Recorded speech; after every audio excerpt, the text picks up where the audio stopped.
Ready start. Bharat और चीन के बीच पूर्वी लद्दाख में वास्तविक नियंत्रण रेखा यानी LAC पर गतिरोध के शेष मुद्दों को शीघ्रता से हल करने पर सहमति बनी है, लेकिन सवाल है कि यह रास्ता मंजिल तक कब पहुंचेगा। यह जग जाहिर है कि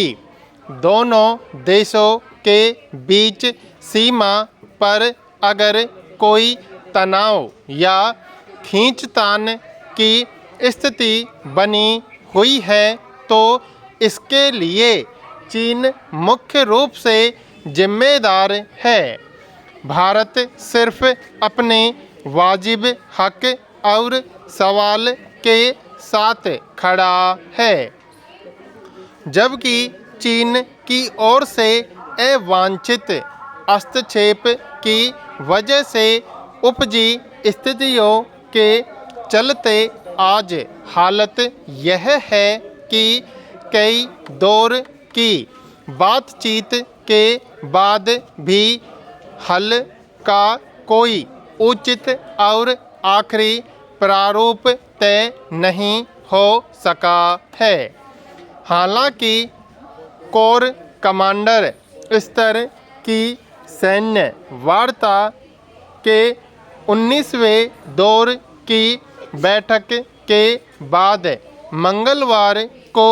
एक संयुक्त बयान में यह जानकारी दी गई कि दोनों पक्षों ने पश्चिमी क्षेत्र में LAC पर शेष मुद्दों के समाधान को लेकर सकारात्मक, रचनात्मक और गहन चर्चा की। इससे जुड़े मसलों के हल की तलाश के साथ साथ सैन्य और राजनयिक कड़ियों के जरिए बातचीत जारी रखने और सीमावर्ती इलाकों में ज़मीनी स्तर पर शांति बनाए रखने पर जो सहमति बनी है उससे हल तक पहुँचने की उम्मीद पैदा होती है। मगर चीन का अब तक का जो रुख रहा है, आगे का रास्ता उसी की प्रतिबद्धता पर निर्भर करेगा। पैरा यों इस बैठक का सकारात्मक संदेश यह है कि सीमा विवाद पर उच्च स्तरीय सैन्य वार्ता 2 दिनों तक चली और इस दौरान दोनों पक्षों के बीच कुल मिलाकर करीब 17 घंटे तक बातचीत हुई। दरअसल यह पहली बार है जब चीन की ओर से समस्या के हल के लिए बातचीत को लेकर थोड़ी गंभीरता दिखाई गई। अन्यथा सीमा पर दखल अंदाजी और उकसावे वाली हरकतों से लेकर गैर जरूरी दावे करके उसने समस्या को जटिल बनाने में कोई कसर नहीं छोड़ी है। यह बेवजह नहीं है कि भारत को अब इस मसले पर कोई बातचीत करते हुए अतिरिक्त सावधानी बरतनी पड़ती है। पिछले 3 साल से ज़्यादा वक्त से भारतीय और चीनी सैनिक पूर्वी लद्दाख में गतिरोध के कुछ बिंदुओं पर टकराव की स्थिति में है, मगर इस बीच समाधान के लिए हुई पहल के क्रम में व्यापक राजनयिक और सैन्य वार्ता के बाद कई क्षेत्रों से दोनों पक्षों की ओर से कई बिंदुओं से सैनिकों की वापसी भी हुई है। पैरा ताज़ा बातचीत इसलिए भी महत्वपूर्ण है कि अगले सप्ताह प्रधानमंत्री नरेंद्र मोदी ब्रिक्स के शिखर सम्मेलन में भाग लेने जोहानिसबर्ग जा रहे हैं, जहां चीन के राष्ट्रपति शी जिनपिंग से उनकी मुलाकात हो सकती है। फिलहाल उम्मीद के बावजूद एक आशंका इसलिए भी बनी हुई है कि 19वें दौर की बैठक में भारतीय पक्ष ने देपसांग और डेमचौक समेत अन्य टकराव वाले बिंदुओं से सैनिकों की जल्द वापसी और लंबित मुद्दों को हल करने के लिए चीन पर दबाव डाला, लेकिन इस पर चीन की ओर से कोई स्पष्ट आश्वासन नहीं दिया गया।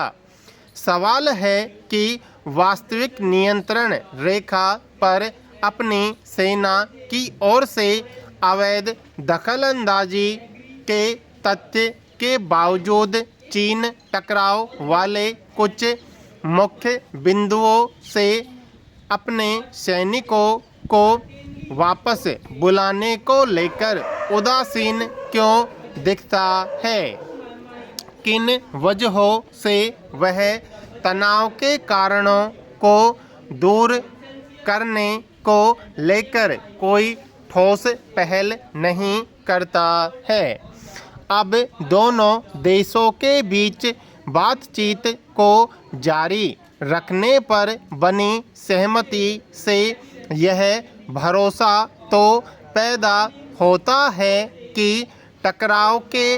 मसलों का हल निकलेगा, लेकिन LAC पर चीन ने भारतीय भूभाग में अवैध दखल दिया है तो वहां से चीनी सैनिकों की वापसी के उसके फैसले पर ही यह निर्भर करेगा कि बातचीत जारी रखने पर बनी सहमति का रास्ता कहां पहुंचेगा। पैरा दिल्ली के एक स्कूल में महज 2 किताबें न ला पाने की वजह से एक छात्र की बुरी तरह पिटाई की खबर यही दर्शाती है कि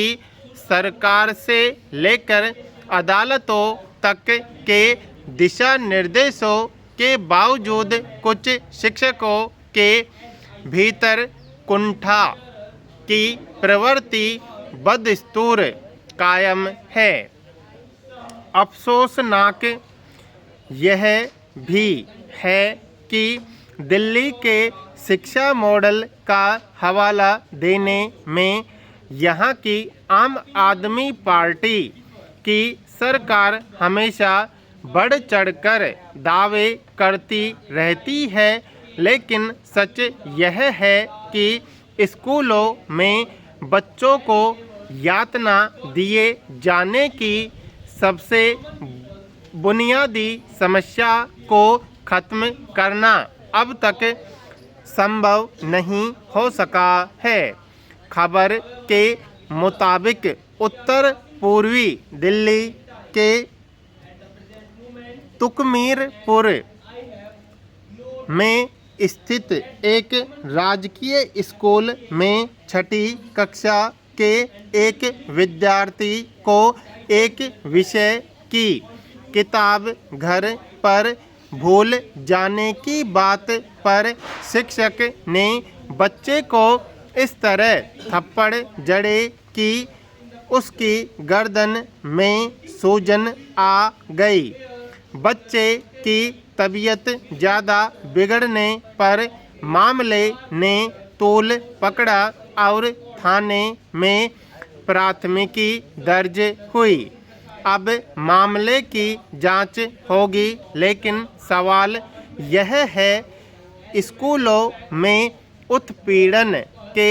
इस पाठ पर रोक क्यों नहीं लग पा रही है।